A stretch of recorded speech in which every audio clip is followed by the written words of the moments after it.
My name is Jeffrey Davis, and again, don't forget, we're in the Money Matters Radio Network studios. We love it here.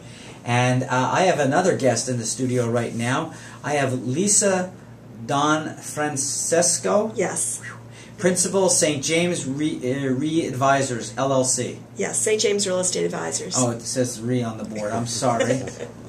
We all get it. I know. Well, thanks very much for having me today. I'm excited to talk with you. Yes, and I remember I met you at the speech I was giving a couple of weeks ago for the Chamber on my book. Yes, Chamber and Rotary. I haven't read your book yet, but I'm getting to it for summer read. Not the biggest book. Pretty light reading, but it's always nice when I get to talk about my book, and sometimes I forget I have a book. Oh. Now that once I did it, I forgot about it. Yeah. So I went on to other things, but this week I have 2 speeches about the book, which will be nice, but they're in Canada. Oh, okay. So well, happy travels. They won't be as nice as the people at the Rotary. The Rotary people were wonderful. Right. Rotary and Needham Newton Chamber of Commerce. It was a great event. But why don't you tell us about your business? Sure. My company is St. James Real Estate Advisors, and we work with tenants to help them find office space, and we work with landlords to help them find tenants for their buildings. We also work with buyers and sellers of commercial real estate. And the geographic area I specialize in is downtown Boston, Cambridge, and Metro West. That's quite a geography. There's a lot of property in those areas. There is. Over the last 15 years or so that I've been in the business, I've created some great relationships. And so really now it's about going back and assisting those tenants and landlords that I've worked with previously. Do you have staff? No, I don't currently have staff. I did have staff, and I had up to about 5 brokers in 2008. And then the commercial real estate market lags the economic conditions by about 9 to 12 months.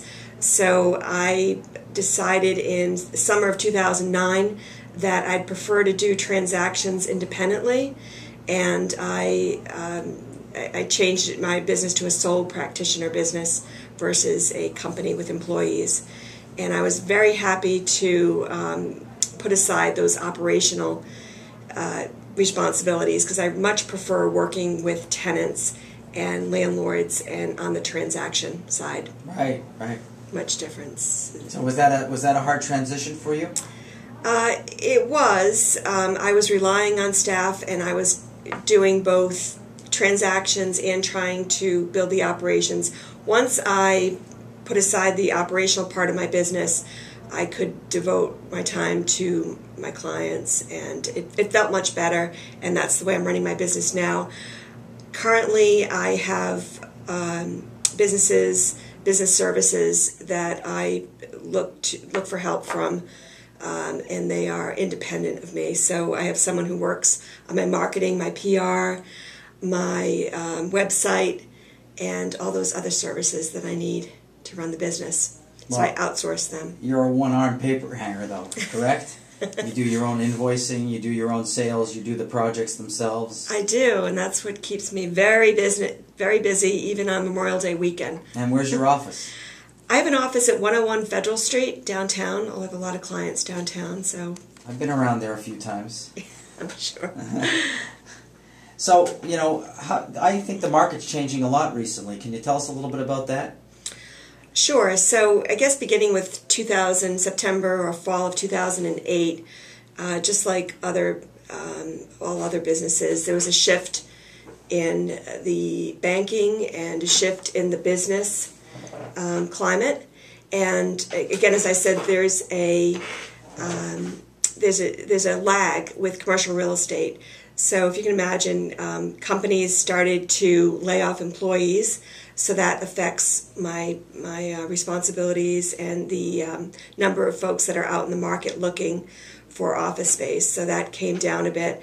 But it wasn't until the summer of 2009 that we saw that happening. Another trend that was happening is landlords were trying to save some money and looking to not have brokers involved as much in the transactions. And so a lot of tenants opted... Cut you out. Yes, cut me out.